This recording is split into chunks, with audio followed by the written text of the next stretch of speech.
Newsfirst, Newsline Prime with Faraz Shaukatali.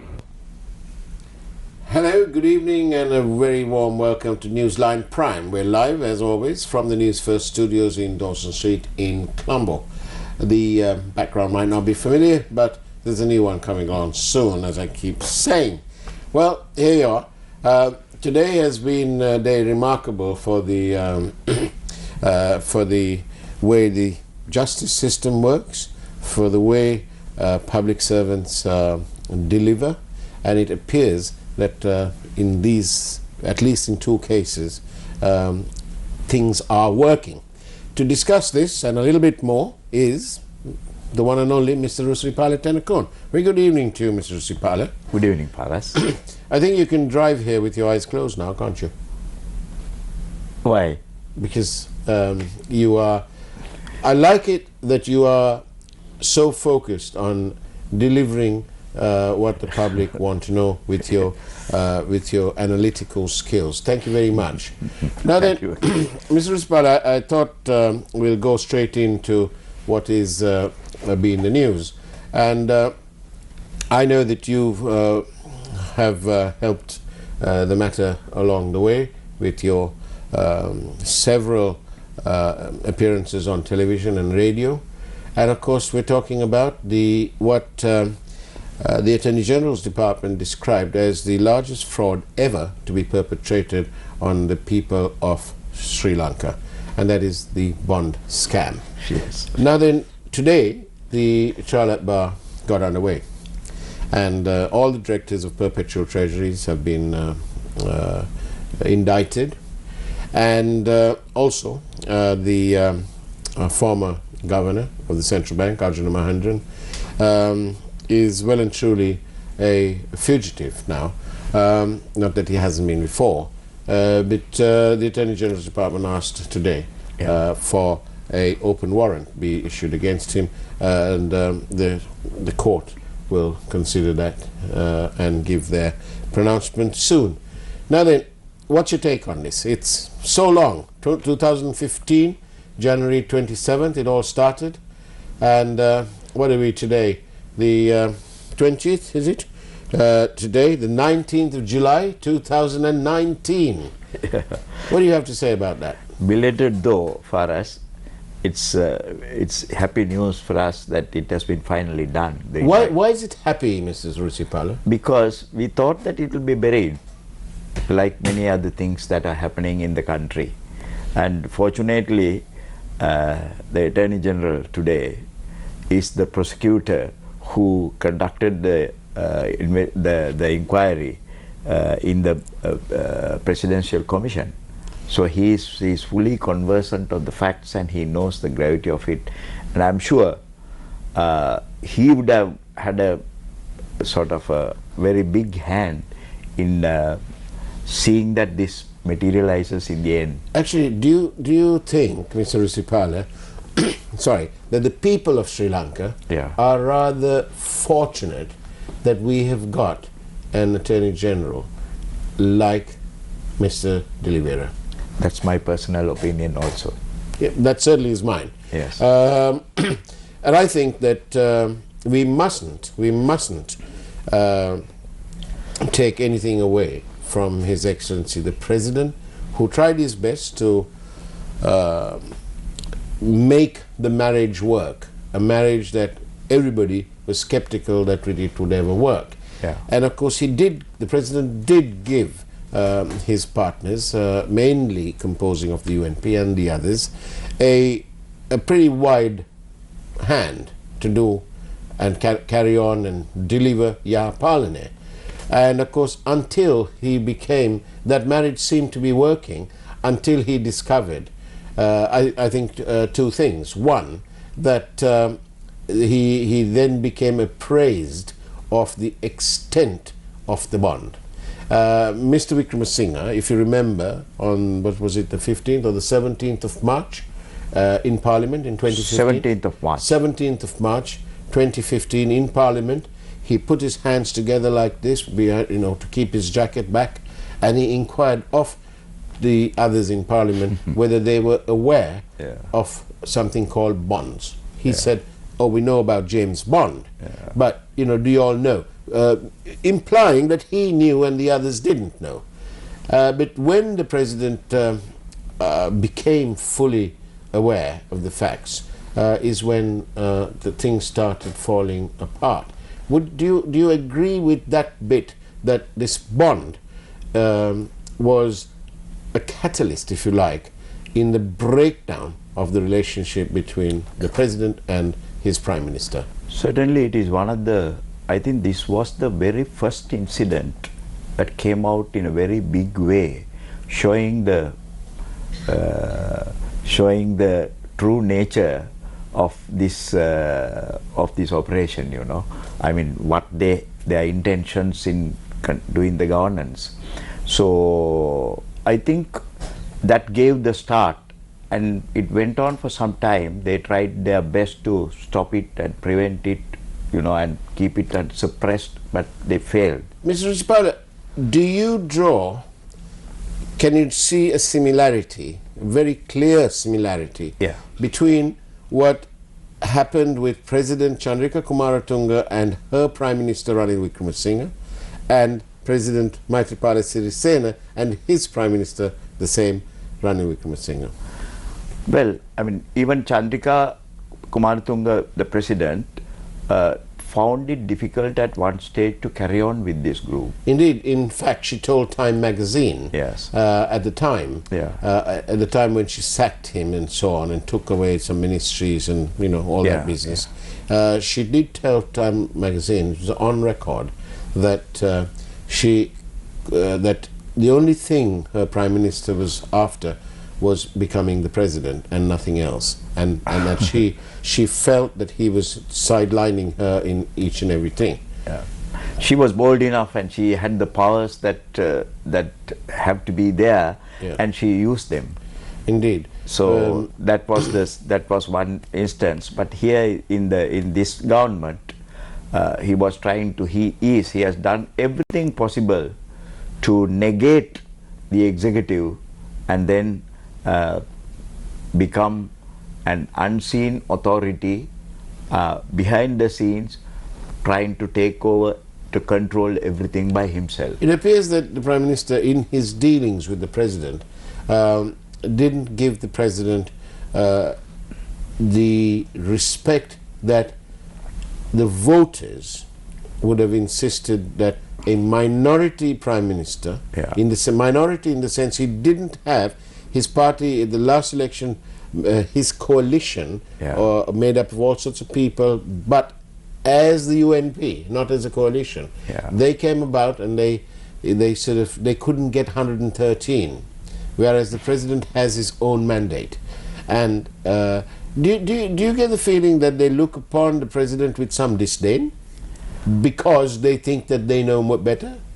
No, I think the impression that they were trying to create in the country generally was that, you know, it is they who brought the president, and it is they who created the president, and it is they who should run the government by keeping the president there. That was the impression they were trying to create. Well, in that case, surely they should have fielded their own candidate from their own party and taken on Mahinda Rajapaksa. We have to understand the ambience in which that election was held, and the ambience in which Maithripala Sirisena came forward. That wouldn't have worked. They know better than us that card won't work with them. But then, isn't it, how fair or unfair is it that when their little plot worked, and they should respect the man who was able to make that change? This is something that we observed from the very beginning, Faraz. You and I think very many times we have commented on this. You know, how they are going apart, going in two different directions, how they disregard the executive, the president of the country, who is heading the cabinet according to the constitution, and they were totally disregarded. So many things were done behind his back. Well, isn't that what happened with President Kumaratunga? She said that he signed the CFA without her authority. How many times he has repeated this under this government now? Exactly. The Singapore's FTA. agreement, FTA. and so many things, changing the portfolios, changing the functionalities of the ministries, the way he wanted to suit his requirements, to suit his plans. And very specifically, the central bank Yeah. has never, ever, never, ever been under any other ministry other than the Ministry of Finance. Yeah. The Ministry of Finance, of course, has been listed, the President has been, the Prime Minister has been, but the central bank was an integral part of the central bank. And of course, this is the first time that was done on a pre-planned basis to facilitate what was in store, what they were trying to do. And how right the President was when he initially, way back in January 2015, when the name of Arjuna Mahendran was proposed, the President was skeptical about taking up, making the appointment according to his Prime Minister's suggestion that it should be Arjuna Mahendran, and cited several things. Some other ministers also joined in that thought process.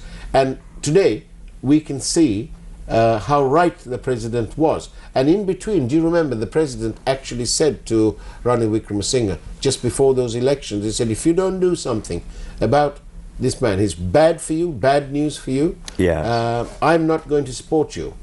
He gave a very big open opportunity for Mr. Ranil Wickremesinghe to correct himself and to bring things back to normal and get on tracks again. Get on tracks again, but which he refused to do. And instead, not only did he didn't refuse, he refused.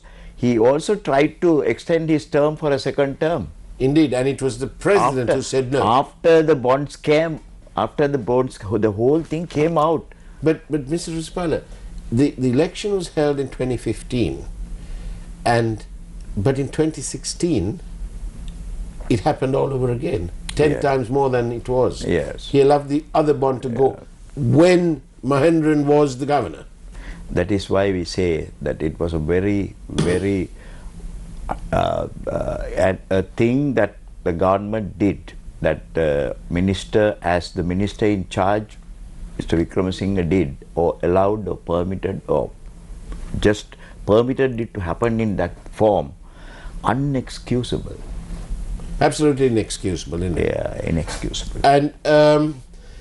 Rusiripala, do you think that now that the President has taken, the President is fully aware that he may not be the most popular person, but it's a bit like the medicine, the medicine is bitter, and he's had to make some tough choices, and speak very strongly against all sorts of things.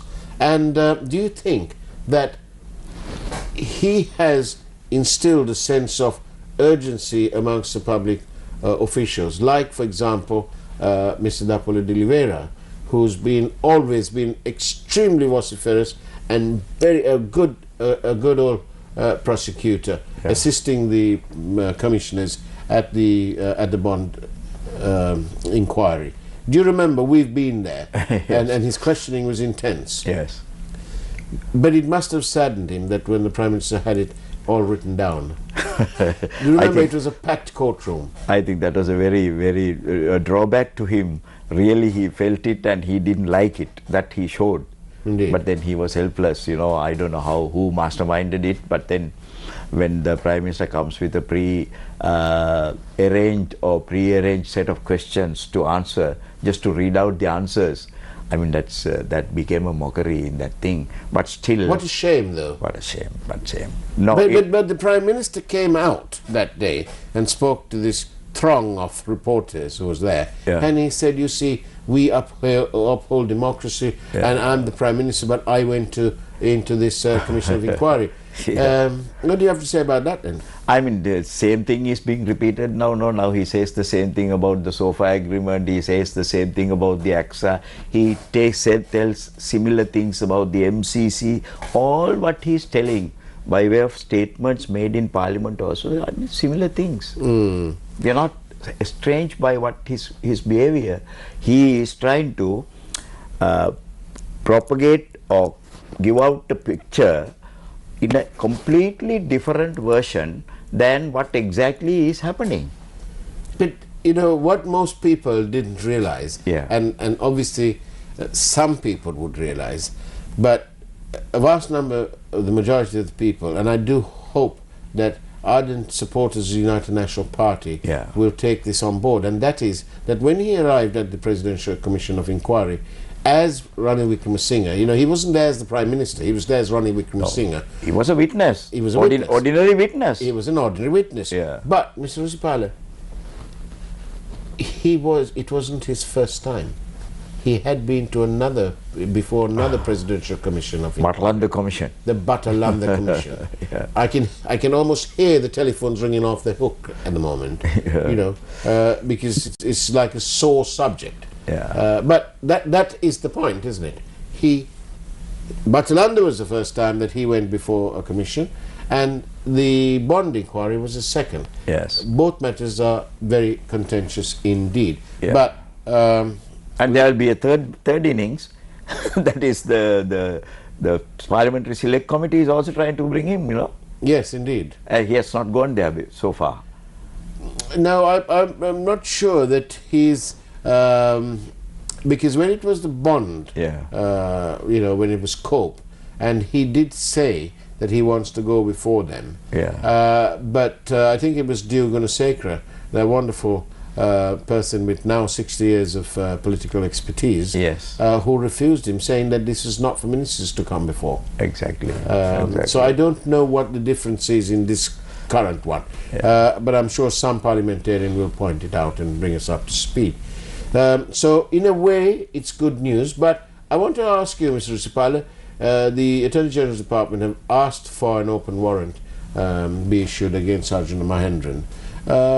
What chances of that working? Against Arjuna Mahendran and another person. Yes. But the course of the legal course has to take effect like that, you know, it has to take its own course.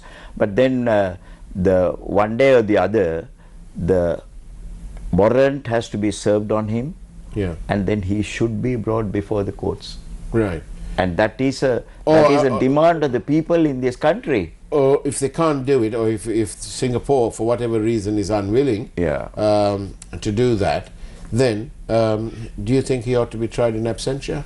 He ought to be tried in absentia, but I think the Prime Minister he has an obligation, because What, to it the was people? to the people and to this country and to the courts in this country, Yeah. that he is the person who recommended the appointment of Arjuna Mahendran as the governor of the central bank when there was so much of opposition. Are you using a moral compass I mean, morally, or a legal compass? morally, ethically, I mean, in every sense, and he is duty bound to use his powers, whatever it is. When he said, standing in the Parliament on the 17th of March 2015, he very clearly stated that he will be available for any investigations. He has only gone for a wedding. He was missing only for a couple of days, and some parliamentarian questioned him, I remember very clearly, whether he will come back. He said, "Oh, what nonsense, he has gone for a wedding and he will come back. Don't have any doubts about it." Now, where is that assurance? This is the time that he must prove that. He must bring his friend, the person whom he recommended against the wishes of so many people in this country. Even when the president opposed it, he allowed it finally because it was his prime minister. So you must take responsibility for He your has to actions. take that responsibility and prove himself that he will bring this person before the courts. On Newsline, it's time for question time on Newsline Prime, and several questions. I'm just going to take a couple here, well, maybe three. Okay, here's one from Kote. Okay, Reverend Sobita Tero changed the government, not the UNP or Sirisena. Thank you for that analysis, and that comes from there. Another one.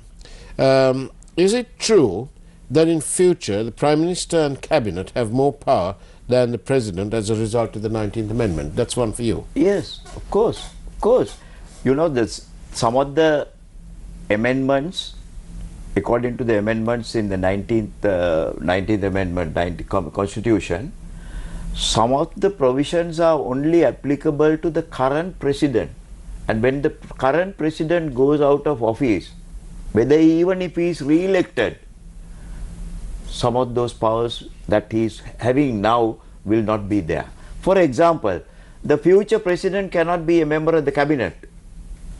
He can be a member of the cabinet, but he can't hold a portfolio, no ministry. Now, the 19th Amendment has specifically provided for the current president to be the Minister of Defense, the Minister in charge of Environmental Affairs, so on. That he had been given that choice under the current constitution, but it only applies to the incumbent president. So the next president will not have No, that. he will not have. So Hemanta Suri, God bless you, was absolutely right. He said right. that the 19th Amendment had reduced the presidency to that of an eunuch. Of course. I mean, he I think Fozo, he was one legal personality who saw this very clearly. Most of the people did not see it. When we mentioned that there was aberrations in this 19th Amendment, they did not want to agree with us. But now they see it. Indeed. Now they see it Well, happening. they tried. Yeah. Well, they tried their best to shut the media up, or try and skew the media here and there. But it was Newsfirst, the Kapil Maharaja group, Newsfirst, who went to court and made sure that that didn't happen. And the last question I'll take is, because we've got to do a couple more stories here. He looks anyone in the eyes and lies. No qualms, no conscience, no integrity. Thank you for that question. Well, it wasn't a question, it was a statement. Thank you very much for that. It says here, is there an unwritten agreement between between MR and Ranil? Please comment. I don't think so. I mean, it doesn't appear to me that it is so. But anyway, the opposition is not on the proper track as they should be. Right now, there are so many burning issues on which we want the opposition at least to highlight and educate the public, which is not happening. That is why all these consternations, doubts, and conjectures appear. It's obviously, the program has obviously struck a chord with our public and our viewers. And this one is for our producer, John Fernando, and his stand-in today, Moad Razik, because this message, listen up, says here, please broadcast this program with Sinhala subtitles. That's more work for the boys there in the back room. Now then, I can't take any more of these. Right, we're going to leave this here. Mr. Rusiripala, the other main piece of news this evening has been that the Central Environmental Authority and the BOI have given an order that the company, Advantis, which is part of the Hades group, have been ordered to return their containers, the containers that came to their free port, to be repatriated to the country of origin. And they also said that they had no license, and they were missing some licenses or authority or whatever the terminology is. Please don't hold me to the exact terminology, but they were missing permission, for want of another word. Okay, and they've been ordered to go. Now, I already had a question as the program started, and that was to ask whether this is yet another sign that officialdom is actually standing up and delivering what the people want, that they're fed up with corporates and politicians, because politicians the lies are not only the purview of politicians. A lie is a lie, as much as President Obama said, the law is the law. And so the law is the law. If they have missed something and they've brought it in here, well, it must go back. But is it enough only to go back? we need the corporates in this country for us. There is no doubt about it. But Of we course. want the corporates to be above board. We want the rules to apply evenly to big, small, and everybody. That is what is required. And we are happy that they have detected this and they have given an order, specific order, what we saw after a long time for the first time. If this is happening and if this is going to happen, it's good. We appreciate that it has been done. The authorities have played their role, and that is how the governance should come back to its normal expected track. Yes, and I think people should be able to take responsibility. We spoke about that a few minutes ago. Exactly. They must take responsibility for their actions. As much as we ask the Prime Minister to do that, and we've been doing that for the last 4.5 years, Yeah. asking him to take responsibility, then if it's a corporate should be no different. Is that about, have I got the sentiment right? No, you got it right, but you must also remember that there is another agenda that is very, very seriously playing without being seen by many. The market forces which are overtaking the welfareism in the country, the benefits, the rights of the people, suppressed to some extent by allowing the market forces to play a dominant role in the society over and above the welfareism that is required for the people of this country, is another important aspect that we have to give our mind to. And Mr. Rusiripala, it's good in a way, isn't it, that there is competition, because competition never hurt anyone, and competition sometimes fair competition, because sometimes competition does elicit information, Exactly. which can be used for the greater national benefit. And there is also a difference between competition and monopoly. Indeed. If the monopolies come to play, then it becomes bad. Right. Then it becomes bad. Mr. Rusiripala, we've been nearly out of time. We've got about 3 minutes more. I want to take you to another question. Perhaps it is a matter of conscience, but the European Union have asked Sri Lanka to stop the imposition of the death penalty. That's on the one side.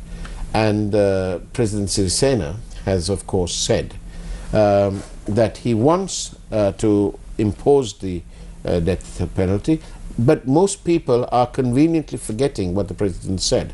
He said that he wants to use that mechanism to control the drug menace. Exactly. And for people who are he's not talking about the small time users and dealers, but he's talking about the big fish who have had constantly been involved in the illegal trade. Faraz, you really are driving the point correctly, because there is heavy confusion in the country about this death penalty. Absolutely. Heavy, strong confusion, because the President from the very beginning, very start, he qualified why he is introducing the death penalty and on whom. Yes. It was very clearly said that it is for the major big drug dealers who, after being convicted, also are resorting to criminal offences while being inside. Exactly.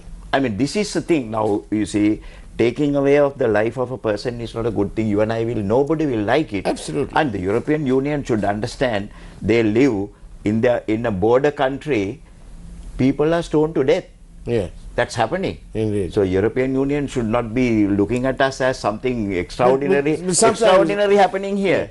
I mean, when it comes to Sri Lanka, the European Union has a different standard. Indeed. And in Belarus, in one of their member countries, they are having still the death penalty in operation. But these I call them do-gooders, because they traverse the world without looking of the rubbish on their own back. In this instance, the President's stand is perfectly correct, and we must all support it, because we do not want people, criminals, to ruin the future of the country, the generation. Mr. Rusiripala, do you think, we are a Buddhist, primarily a Buddhist country. Yes. And even in all religions, Yeah. the taking of a life Yeah. is a serious matter. But the drug problem is spreading. It's a real menace. Yeah. It is ruining the family lives. Because it's not just the drug user who's getting addicted, it completely devastates the family. Exactly. It is in the end, it will impact on the very fabric of Sri Lanka's society. You are mentioning the Buddhist countries. Yes. And it is nothing strange that most of the countries in the who are now keeping the death penalty active are Asian countries, the largest number, and they are predominantly Buddhist countries. Japan, Korea, all these places, Singapore, I mean, they have a fair percentage of Buddhists there, a large percentage of Buddhists in Japan. What about China? in Thailand? Huh? In Thailand? In Thailand also. In Thailand also. Now they are keeping this death penalty because it is not a religious thing. Actually, you have to safeguard the society from this ruination. I think, and that is also, it's debatable. But at the end of the day, we may look at the others, but it is only the people in this country who know what is best for them and their society. People opposing the death penalty use one phrase, common phrase. They say irreversible inhuman activity. How can it be inhuman and how can it be irreversible when the entire appellate process has been gone through? Exactly. They've exhausted every appellate process. Exactly. It is cleaner, clearer, and more open to give the death penalty to a drug dealer who has been convicted with all the evidence and details than imposing the death penalty on a murder. And I find it odd that the European Union ambassadors are meeting only with the United National Party. I'm sure that I do hope that they've met with all the parties because that is democracy. In any case, I don't know why they're poking their fingers in this. No, this country should back to the hilt the move of the president on this matter. It's one more thing that the president, we must acknowledge that he's done. Yeah. But Mr. Rusiripala, Tenakun, I want to acknowledge your presence here and your presence on a variety of subjects that you've done, and you've helped out and brought to the fore what the people, what is uppermost in the people's minds. So thank you very much. Thank you, Faraz. On behalf of the group and especially News First, thank you very much for your various efforts. And that's the way it was on Newsline Prime. Do have a very good evening and an excellent weekend and a safe one. And do remember that on the 21st of July will be 3 long and sad months since the attacks on Easter Day. And also remember that that investigation is far from over. Take care, have a great evening, and God bless.